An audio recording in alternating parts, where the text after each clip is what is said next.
જય શ્રી કૃષ્ણ. જય હો, મંગલમય હો. માં ગીતાજીનો ત્રીજો પટારો દેવોથી ભરચક ભરેલો છે. મુખ્ય 5 દેવો આપણામાં રહેલા 5 તત્વોને સંભાળી રહ્યા છે અને સમજવાની કોશિશ આપણે કરી રહ્યા છીએ. લ્યો, પટારામાંથી શીતળ મંદ સુગંધી વાયુ ચોથું રત્ન ઝળક્યું અને એ છે વાયુદેવ.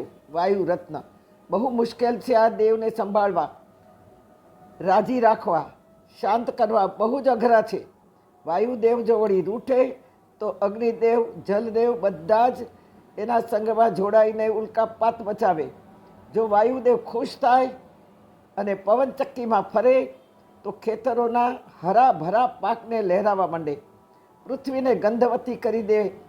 માં ગીતા તેથી કહે છે કે વાયુ જો પ્રસન્ન થાય તો પુણ્યો ગંધ પૃથિવ્યે ચ તેજશ્ચાસ્મિ વિભાવસો જીવનમ સર્વભૂતેષુ તપશ્ચાસ્મિ તપસ્વીષુ. બહુ સુંદર શ્લોક છે, બહુ જ સુંદર. પુણ્યો ગંધ પૃથિવ્યા ચ, વાયુ એવો વાય કે સુગંધી સુગંધી ખેતરો લહેરાતા હોય, ખેતરોના ઊભા પાકમાંથી, મોલમાંથી એટલી સુગંધ આવતી હોય. પહેલો વરસાદનું ટીપું પૃથ્વીમાં પડે તો એ ભીની માટીની સુગંધ પણ કેટલી સુંદર આવે. માટલાનું પાણી ભરીએ તો માટલાનું પહેલું અઠવાડિયું સુગંધી પાણી પીવા મળે. તેથી સુગંધ પણ વાયુદેવ લાવે અને દુર્ગંધની પણ પ્રતીતિ કરાવે. હા, તપસ્ચાસ્મી તપસ, બહુ સુંદર શ્લોક છે. આને સમજવા માટે ઓછામાં ઓછું 1 અઠવાડિયું જોઈએ. 5 તત્વો માનવ દેહ છોડે તે પહેલાં આકાશ આ માનવ દેહને છોડી જાય. હા, આકાશ છોડી અને પૃથ્વીને સોંપી દે, તેથી માનવ ઊભો ન રહી શકે. આકાશે એને છોડી દીધો, પૃથ્વી પર પડ્યો. પહેલું આકાશ તત્વ છોડે, બીજું વાયુ માનવને છોડી દે, શ્વાસ બંધ થઈ જાય. અગ્નિ, ત્યારબાદ અગ્નિ માનવને છોડી દે. આત્મા તો ક્યારનો નીકળી ગયો હોય. શરીર ધીમે ધીમે ઠંડુ પડવા માંડે, તેથી અગ્નિદેવ પણ ગયા. 5મું તત્વ છેલ્લે જલ જાય. જલ છેવટ સુધી સાથ આપે. ડેડ બોડી બળતું હોય તો વારે વારે બોડીમાંથી જલના ફુવારા નીકળે અને બોડીને શાંત કરતું હોય એવું દ્રશ્ય દેખાય. જલ બોડીમાંથી નીકળી શરીરને ટાઢું કરે, ઠારતું હોય.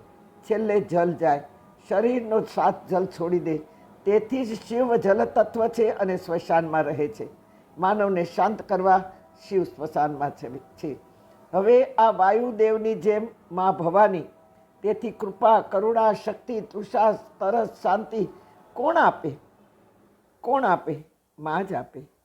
તેથી માં બાળકને જેમ શાંત કરે, આંગણે મહેમાન આવે કે દુઃખી વ્યક્તિને ખભે હાથ મૂકે, શાંત થઈ જાય. તેથી મા ભવાની ને વાયુ સ્વરૂપ છે. 3 મહાન દેવોને પોતાના ખોળામાં રાખી અને આ સૃષ્ટિ ચલાવનારી જો કોઈ શક્તિ હોય તો મા ભવાની છે. ગણપતિ તેજસ્વી બુદ્ધિ, પણ માનો હાથ ખભે ના હોય, બુદ્ધિને ખભે, તો એ અહંકારી બની જાય. શિવ આ જલ તત્વ છે. શિવ પણ માના અંડરમાં છે.